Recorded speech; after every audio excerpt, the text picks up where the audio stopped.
আসসালামু আলাইকুম। প্রিয় শিক্ষার্থীরা সকলেই ভালো আছেন। আজকে আমরা একটা খুবই গুরুত্বপূর্ণ প্রশ্ন সমাধান করতে চলেছি। সেই প্রশ্নটা হচ্ছে ওয়েলারের সমীকরণ ব্যবহার করে প্রমাণ করো যে দুটি বিন্দুর মধ্যে ন্যূনতম দূরত্ব একটি সরলরেখা। তো এই প্রশ্ন সমাধান করতে গেলে প্রথমেই যে ব্যাপারটা নিয়ে জানা জরুরি যে ওয়েলারের সমীকরণটা আসলে চেহারাটা কেমন। তো আমরা ইতিপূর্বে অনেকগুলো এক্সাম্পল সলভ করেছি, তো সেগুলোতে দেখেছিলাম যে ওয়েলারের সমীকরণের চেহারাটা কীরকম হয়। তো ওইটা আমরা আবার একটু দেখার চেষ্টা করি। প্রশ্নটা কি তাহলে? ওয়েলারের সমীকরণ ব্যবহার করে প্রমাণ করছে দুটি বিন্দুর মধ্যে ন্যূনতম দূরত্ব একটি সরল রেখা। তো এটার সমাধান করতে গেলে প্রথমত আমাদের যে ওয়াইগুলোকে ফলো করতে হবে এবং যেভাবে আমরা সমাধান করবো সে ব্যাপারে একটু হালকা আমরা আলোচনা করি। যে তোমরা খুব সুন্দরভাবে ক্লিয়ার দেখতে পাচ্ছ। ফাইন। তো আমরা ওয়েলারের সমীকরণ জানি যে কিরকম। ওয়েলারের সমীকরণটা হচ্ছে যে d by dt del f by হচ্ছে del y not minus del f by del y। এখন অনেকে কোশ্চেন করতে পারে, ভাই ওয়েলারের সমীকরণ থেকে অনেক সময় কিউ থিটা দেখছি, কিন্তু এই টুকটুকু মনে রাখবা। দেখো প্রথমটাতে হবে y নট, যেটাতে y নোট দিবা সেটা এখানে সিঙ্গেল, কোনো নোট টুট কিছু হবে না, মানে কোনো অন্তরীকরণ বুঝাবে না। y নোট মানে কি বোঝায়? সাধারণত অন্তরীকরণ বোঝায়, রাইট? তো আমরা এই সমীকরণটাকে ব্যবহার করে আমাদের কি করতে হবে যে দুটা বিন্দুর মধ্য ন্যূনতম দূরত্ব একটি সরলরেখা প্রমাণ করতে হবে। তো ধরো এখানে একটা বিন্দু রয়েছে এ, এখানে একটা বিন্দু রয়েছে বি। এই বিন্দুর মধ্য ন্যূনতম দূরত্ব মনে করো এই বিন্দু দুইটার মধ্যে ছোট্ট একটা দূরত্ব, মনে করো এই ডিস্টেন্সটাকে আমরা চুজ করলাম। এই ডিস্টেন্সটা যে একটা সরল রেখা, সেটা আমাদের কি করতে হবে? আমাদের প্রুভ করে দেখাতে হবে। আর এই সরলরেখা তৈরি করতে গেলে এখানে একটা মনে করো যে ডিএক্স অক্ষ, এখানে একটা কি ডিওয়াই অক্ষ তৈরি হবে। তখন এখানে দেখো ভূমি, লম্ব এবং অতিভুজ তৈরি হবে, রাইট? তো এইটা আমাদের দেখাতে হবে যে এই এ থেকে বি বিন্দুর মধ্যে একটা ন্যূনতম দূরত্ব রয়েছে, যেটা কি সরলরেখা নির্দেশ করবে। সরলরেখার সমীকরণ কি? A Y equal B X plus C. তার মানে এই সরলরেখার এই এ থেকে বি বিন্দুর যে ন্যূনতম ডিস্টেন্স, ন্যূনতম দূরত্ব বুঝে সর্বনিম্ন দূরত্ব, মানে যত কম দূরত্ব নেওয়া যায় সেই দূরত্বটা যে একটা সরলরেখা নির্দেশ করবে, সেটা আজকে আমরা প্রুভ করব। তো এটা প্রুভ করার জন্য তোমরা অনেকভাবে দেখতে পারো। আমরা যেটাকে সহজ মনে হবে আমার, সেটা তোমাদের দেখানোর চেষ্টা করি, ঠিক আছে? তো দেখো প্রথমত আমাদের এই সমাধানে আমরা যেটা করব, যে ধরে নিব যে একটা চিত্র আর্ট করতে পারি আমরা। ধরো যে এটা এক্স অক্ষ, এটা ওয়াই অক্ষ, ধরো যে ঠিক আছে এরকম একটা অক্ষ দিলাম আমরা এখানে। তো এখানে বিন্দু হচ্ছে এ, এখানে একটা বক্ররেখা, ঠিক আছে? এই পয়েন্টে এসে হচ্ছে বক্ররেখার বিন্দুটা হচ্ছে এ, এখানে হচ্ছে বি। তো এখানে হচ্ছে ক্ষুদ্রতম একটা ডিস্টেন্স নেব আমরা। মনে করো যে এইটুকু ডিস্টেন্স নিলাম এখানে, আর এই ডিস্টেন্সটার পরিমাণ হচ্ছে ডিএস, ন্যূনতম দূরত্ব যেটা, এটা হচ্ছে ডিএক্স এক্স অক্ষ, এটা হচ্ছে ওয়াই অক্ষ, রাইট? তো আমরা আমরা নিয়ে ফেললাম, ঠিক আছে? তো আমরা আমাদের প্রশ্ন অনুযায়ী আমাদের যে কি দরকার, বক্ররেখার মধ্যে এই যে একটা বক্ররেখা দরকার, এ থেকে বিবিন্দু নিয়েছি, এর একটা ক্ষুদ্র ন্যূনতম দূরত্ব নিয়েছি, যে দূরত্বটাকে আমরা এখন প্রমাণ করব যে এই মিস্টার হচ্ছে একটা সরল রেখা, সেটা আমরা প্রুভ করার ট্রাই করবো। তো ধরি যে বিন্দু দুইটা নিলাম, বিন্দু দ্বয় কি এ ও বি, দৈর্ঘ্য কি ডিএস, এবং বক্ররেখার মোট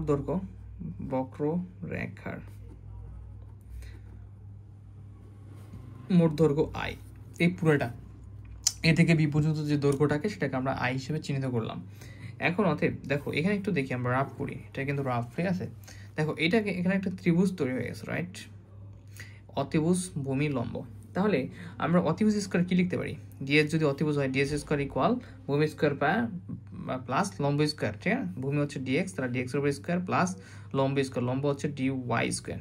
তাহলে অতিভুজ স্কোয়ার ইকুয়াল ভূমি স্কোয়ার প্লাস লম্ব স্কোয়ার, ওকে? সেই সূত্রটা এখন অ্যাপ্লাই করবো। অতএব তাহলে ডিএক্স স্কোয়ার ইকুয়াল আমরা লিখতে পারবো dx square plus dy square. তোমরা এটা জানো, রাইট? যে অতিভুজ স্কোয়ার কি লেখা যায়? ভূমি স্কোয়ার প্লাস লম্ব স্কোয়ার। এটা আমরা ত্রিকোণমিতিকের অনুপাতের যে সূত্রগুলো সেখান থেকে জানি। এখন এখানে আমরা কাজ করতে পারি যে উভয় পাশে আমরা বর্গমূল করতে পারি, ঠিক আছে? ডিএক্স স্কোয়ার বর্গমূল dx square plus dy square. তো এখানে স্কোয়ার রুট কেটে যাবে, রাইট? আমরা সকলে জানি স্কোয়ার রুট কেটে যায়। তাহলে এখানে কি থাকবে? আমাদের শুধু ডিএস থাকবে, আর এখানে থাকবে আমাদের কি dx square plus dy square. এখন আমরা এখানে একবারও করতে পারি অথবা আরেকভাবে করতে পারি, তোমাদেরকে বোঝানোর জন্য যে উভয় পার্শ্বে আমরা ডিএক্স দ্বারা ভাগ করব। তাহলে এখানে ডিএক্স দ্বারা ভাগ করলাম, এখানে যদি ডিএক্স দ্বারা ভাগ করি তো এখানে ডিএক্সটা কি যাবে রুট ওভারের ভিতরে ঢুকবে, তো এই রুট ওভারের ভিতরে যদি ডিএক্স বুঝাতে চাই ডিএক্স এর উপর একটা স্কোয়ার দিতে হবে, তখন কিন্তু এটা মেইনলি ফাঁকা ডিএক্স। শুধু রুট ওভারের ভিতরে যদি ডিএক্স এদের সাথে ভাগ করি তাহলে কিন্তু শুধু ডিএক্স ভাগ হবে না, রুট ওভার ডিএক্স ভাগ হবে, কিন্তু আমরা উভয় পাশে ডিএক্স দ্বারা ভাগ করব। তার মানে রুট ওভারের ভিতরে যদি আমরা ডিএক্স রাখতে চাই তাহলে ডিএক্স এর উপর একটা স্কোয়ার দিতে হবে। তার মানে সহজ ভাষায় এখন আমরা এভাবে লিখতে পারি যে ডিএক্স বাই ভাগ ডিএক্স এর উপর স্কোয়ার দিলাম, okay fine, plus dy dx উপরে একটা স্কোয়ার দিলাম। তাহলে দেখো ডিএক্স এর উপর স্কোয়ার ডি স্কোয়ার আর নিচের ডিএক্স এর উপর স্কোয়ার ডিএক্স স্কোয়ার আর রুট ওভার রয়েছে, স্কোয়ার রুট কেটে আমাদের যে ডিএক্স দ্বারা ভাগ করলাম সেই ডিএক্সটাই কিন্তু ওরা থাকতেছে এপাশের মতো। এখানেও ডিওয়াই স্কোয়ার মানে ডিওয়াই স্কোয়ার আর ডিএক্স দ্বারা ভাগ করা মানে কি ডিএক্স এর উপর আমাদের স্কোয়ার দিতে হবে, কেন উপরে রুট আছে, তার মানে এখানেও সেম স্কোয়ার রুট কেটে শুধু ডিএক্স দ্বারা ভাগ বোঝাবে, রাইট। আমরা এখন দেখি কি করতে পারি এখানে। আচ্ছা ঠিক আছে, আরেকটা লাইন করে দিই, dx by dx, dx dx কেটে গেলে আমাদের কি থাকে 1 1 রুট স্কয়ার মানে 1, তাহলে এখানে 1 প্লাস এখানে তাহলে কি থাকবে আমাদের ডিওয়াই ডিওয়াই বাই ডিএক্স এর উপরে হচ্ছে হোল স্কয়ার।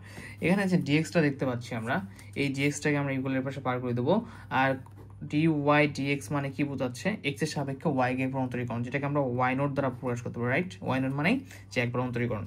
তাহলে এই ডিএক্সটাকে এই পাশে পার করে দেবো, তাহলে ডিএক্স থাকবে, তাহলে এখানে 1 প্লাস ডিওয়াই ডিএক্স মানে কি একবার অন্তরীকরণ, রাইট। তাহলে ওয়াই নোট স্কোয়ার, আর এখানে এই পুরোটার সঙ্গে কে গুণ থাকবে, এই ডিএক্সটাকে পার করলে ডিএক্সটা পুরোটার সঙ্গে গুণ অবস্থায় থাকে যাবে, এপাশে এসে গুণ হয়ে থাকবে। তাহলে এটা কি করলাম আমরা, ডিএক্স ডিওয়াই মানে হচ্ছে ওয়াই নোট আর উপর স্কোয়ার থাকা মানে হচ্ছে স্কোয়ার দিয়ে নিলাম। এখন আমাদের এখানে বিন্দু কত থেকে এ থেকে বি এই বক্ররেখাটা, তো এখন আমরা এই বক্ররেখাটা পুরোটা যদি ডিসটেন্স বের করতে চাই, আমরা ডিএস জানি ন্যূনতম ডিসটেন্স, এই বক্রটা পুরো যদি আমরা দৈর্ঘ্যটা মোট দৈর্ঘ্য বের করতে চাই আমরা জানি কি ইন্টিগ্রেশন বা সমাকলনের মাধ্যমে আমরা চাইলে কি করতে পারি, ডিএস মানে ক্ষুদ্র বোঝায় অন্তরীকরণ, আর ইন্টিগ্রেশন বা সমাকলন মানে বোঝায় তুমি সেই ক্ষুদ্র অংশটাকে যদি ইন্টিগ্রেশন করো কার সাপেক্ষে, যে লিমিট বা যে দূরত্ব থাকবে এ থেকে বি রয়েছে, তাহলে আমরা পুরোটা কি পাবো, পুরোটার আমরা ভ্যালু পেয়ে যাব।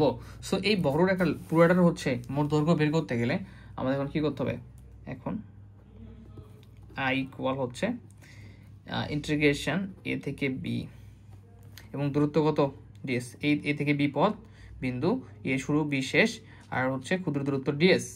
এটাকে আমরা যদি এখন মান বের করি তাহলে আমাদের কাহিনী শেষ। এখন দেখো এখানে ডিএস ইকুয়াল কি পেয়েছিলাম, এই ভ্যালুটা, তো ডিএস এর জায়গায় আমরা ভ্যালুটা বসাই দিই, এ থেকে বি, আর ডিএস এর ভ্যালু হচ্ছে root over 1 plus Y note square into এখানে কত ডিএক্স, ঠিক আছে। এটা ছিল আমাদের কি আয়ের ভ্যালু। আর এখন আমরা কি করব, এই যে এটাকে একটা ফাংশন চিন্তা করব, এটা একটা কিসের ফাংশন, এটাকে আমরা ফাংশন চিন্তা করব, যে এইটুকু অংশকে আমরা একটা ফাংশন চিন্তা করে আমরা এখানে এফ লিখে দেবো, ঠিক আছে। এইটুকু অংশকে আমরা কি চিন্তা করব, ডিএস এর ভ্যালু বসানোর পরে যে এই অংশটাকে হচ্ছে ফাংশন চিন্তা করব, ঠিক আছে।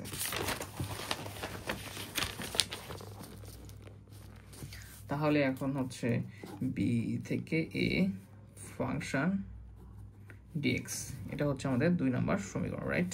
Yes fine.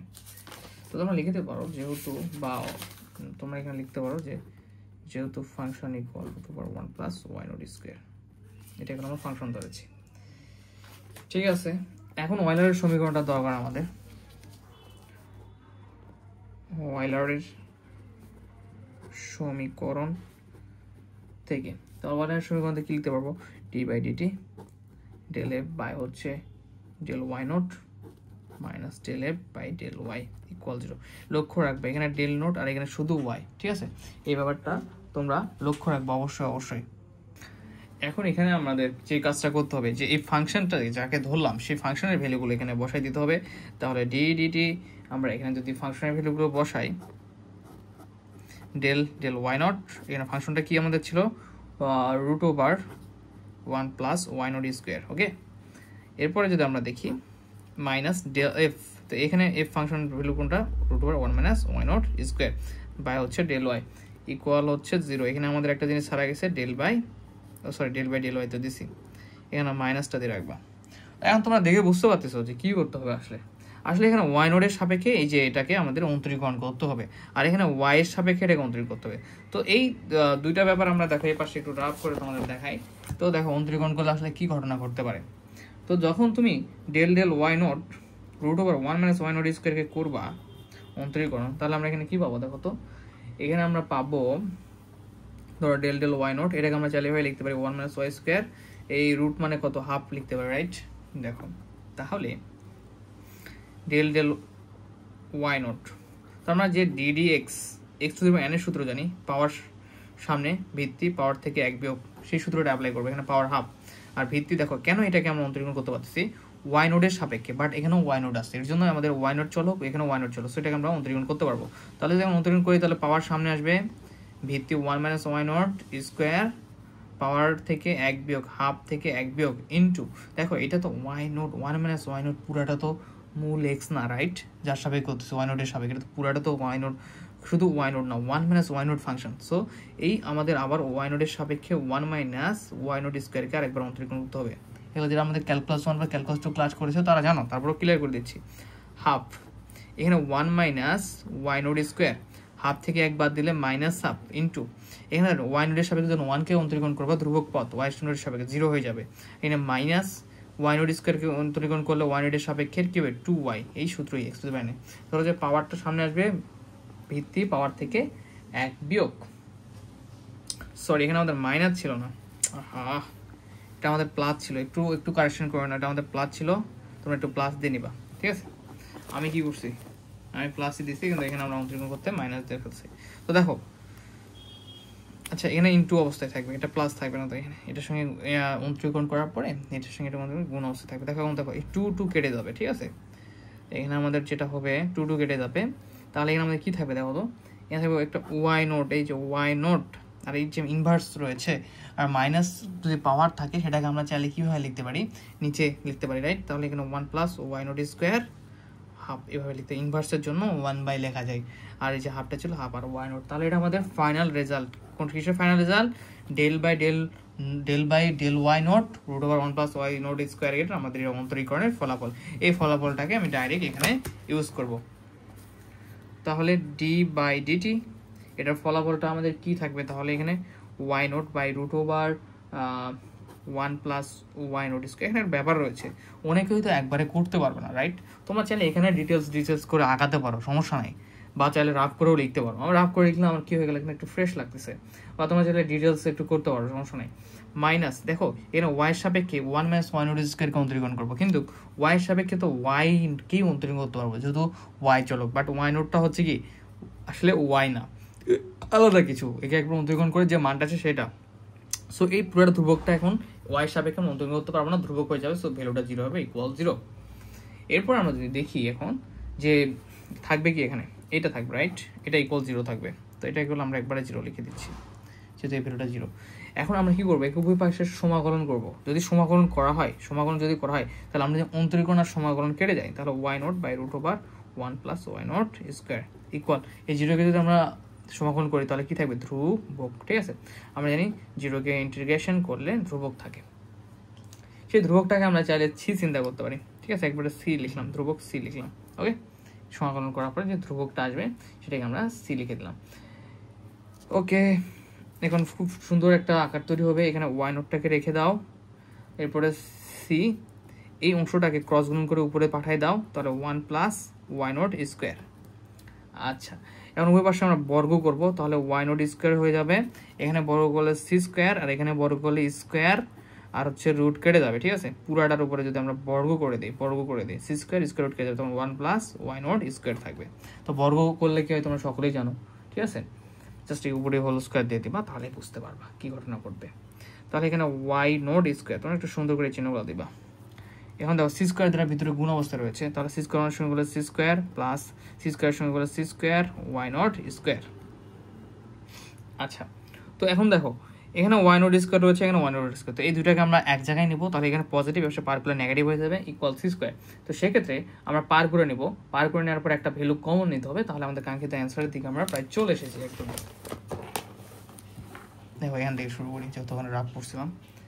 দেখো তাহলে এখানে ওয়াই নোট স্কোয়ার ওই মানটা এখানে নিয়ে আসলে মাইনাস পজিটিভ থেকে নেগেটিভ হয়ে যাবে, ওয়াই নোট স্কোয়ার ইকুয়াল হচ্ছে আমাদের হচ্ছে কি থাকবে, এখানে সি স্কোয়ার যেটা ছিল সেটা থাকবে। তাহলে এখানে ওয়াই নোট স্কোয়ার তো ওয়াই নোট স্কোয়ারটাকে কমন নাও, 1 মাইনাস সি স্কোয়ার, আর এখানে তাহলে আমাদের কি থাকবে, আমাদের শুধু থাকবে c square, right? C square. তো এই অংশটাকে আমরা ইকুয়ালের পাশে যদি আনি তাহলে কীরকম ধরো আকার ধারণ করবে, y nought square equal c square by 1 minus c nought square, sorry শুধু সি স্কোয়ার। আচ্ছা, তো এই অংশটাকে আমরা একটা কাজ করতে পারি, যে y নট স্কোয়ার রয়েছে, আমরা এখন উভয় পাশে আবার বর্গমূল রুট ওভার করে দেবো। তো বর্গমূল করলে y নট স্কোয়ার বর্গমূল করলে কেমন হবে, এরকম সি স্কোয়ারের বাই 1 মাইনাস সি স্কোয়ার। এই রুট স্কোয়ার কেটে যাবে, ঠিক আছে, সি স্কোয়ারের সঙ্গে, আর স্কোয়ার রুট কেটে যাবে, তাহলে থাকবে শুধু y নট ইকুয়াল সি, শুধু স্কোয়ার রুট কেটে সি, আর নিচে রুট ওভার করলে যেহেতু এটা পুরোটা মিলে একটা ফাংশন, সো এটা পুরোটার উপর রুট ওভার হয়ে যাবে, তার root over 1 minus c square. এখন এখানে মেইন ব্যাপারটা হচ্ছে আমরা এই জিনিসটাকে অংশটাকে একটা ধ্রুবক মান, সো ধরে নেব যে এই ধ্রুবক মানটা b equal c root over 1 minus c square, ঠিক আছে। আচ্ছা, তাহলে এখানে থাকবে কি y নট ইকুয়াল হচ্ছে আমাদের বি। তো এই জিনিসটাকে আমরা এখন কি করব, আমরা আর একটু ভেঙে নেওয়ার চেষ্টা করে আমরা সমাকলন করব, তাহলে আমাদের রেজাল্ট চলে আসবে। তো এই y নটকে আমরা কীভাবে লিখতে পারি, এটা y নট মানে x এর সাপেক্ষে একবার আমরা অন্তরীকরণ করেছি, তাহলে dy dx, ঠিক আছে, ইকুয়াল হচ্ছে b। এখানে আমরা কি করবো এখন, এই y নট মানে কিন্তু dy dx মানে x এর সাপেক্ষে y কে সমাকলন করলে y নট আসে। এখন আমরা এটাকে আমরা কি করব, সমাকলন করব। তো সমাকলন করলে কি হয়ে যাবে বলতো, এখানে সমাকলন যদি করা হয়, আমি একটা পেজে চলে যাওয়ার চেষ্টা করি, এখানে যদি সমাকলন করা হয় তাহলে আসবে ডি ডিএক্স, দেখো ডি ডিএক্স কি ছিল, y রাইট, এবং b ছিল। তাহলে এখানে সমাকলন করলে যেটা অন্তরীকরণের অংশ ডি ডিএক্স, এটা আর সমাকলন কেটে যাবে, শুধু থাকবে y, আর এখানে বি হচ্ছে একটা ধ্রুবক পদ, একে যদি আমরা সমাকলন করি x এর সাপেক্ষে তাহলে b তো থাকবেই, সাথে একটা x চলে আসবে রাইট, যদি x এর সাপেক্ষে সমাকলন করা হয় তাহলে এই ধ্রুবকের সাথে আমাদের একটা ধ্রুবক সিঙ্গেল অবস্থা রয়েছে। আমরা জানি যে 1 কে সমাকলন করলে যেটা থাকে সেটাই আসে, তেমনি বি 1 যেমন ধ্রুবক বি একটা ধ্রুবক, সো ওখানে 1 গুণ অবস্থা থাকে, তেমনি এখানে বি গুণ অবস্থা থাকবে, এবং x এর সাপেক্ষে ইন্টিগ্রেশন করার ফলে শুধু x টাই চলে আসবে কোনো কিছু চলক না থাকার কারণে, এবং সমাকলন ধ্রুবক একটা সি ইউজ করলাম। তো এটাই হচ্ছে আমাদের কি সরল রেখার সমীকরণ, এটা 3 নম্বর সমীকরণ দিলাম, ইহাই নির্ণয় আমাদের সরল রেখার সমীকরণ। আশা করি তোমরা সকলে বুঝতে পেরেছো, ধন্যবাদ। আমরা নেক্সট ক্লাসে হোম টিউটর একাডেমি থেকে আরও কিছু গুরুত্বপূর্ণ এক্সাম্পল সমাধান করবো, সে পর্যন্ত সকলে ভালো থাকো, সুস্থ, আসসালামু আলাইকুম।